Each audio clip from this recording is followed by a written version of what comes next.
Okay, this is my audience stage, and my name is Grace DeGraff, and the title of my speech is You're Failing Wrong, Here's How to Do It Right. What if I told you that failure isn't your problem? The way you handle it is. Think about the last time you failed at something. Maybe you bombed a test, didn't get a job you wanted, or embarrassed yourself trying something new. What did you do? Did you brush it off? Get discouraged? Maybe even quit? Society teaches us that failure is something to fear, something to avoid at all costs. History tells us a different story. Michael Jordan, for example, was cut from his high school basketball team. Oprah Winfrey wasn't fit for TV, was told that she wasn't fit for TV.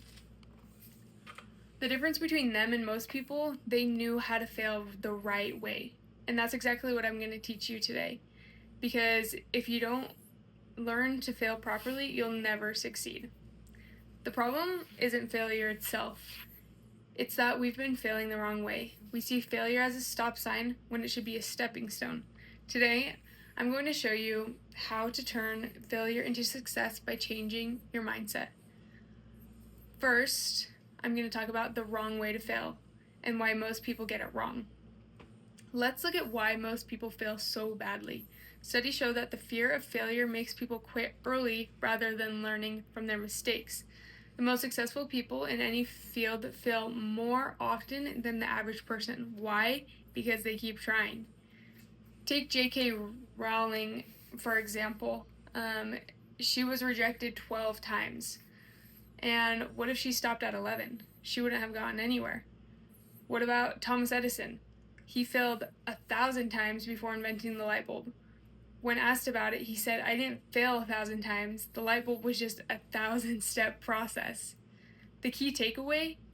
Most people see failure as the end. Successful people see failure as information. Now, let's talk about the right way to fail. Let's begin with this 3-step process. First step is that you need to reframe failure as feedback. Begin with a growth mindset. Dr. Carol Dweck's research proves that people who see failure as feedback instead of personal flaw succeed more. An example of this is Google's X Lab that encourages failure because every mistake leads to a better product.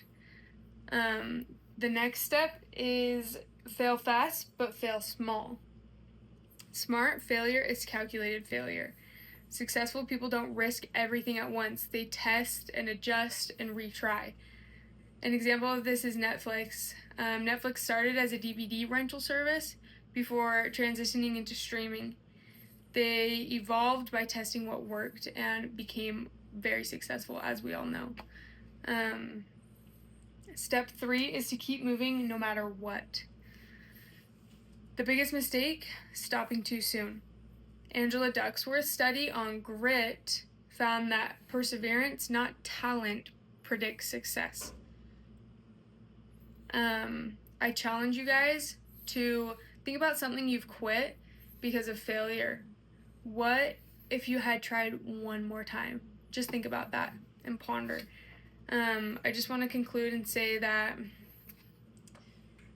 ultimately, failure leads to success if we do it the right way.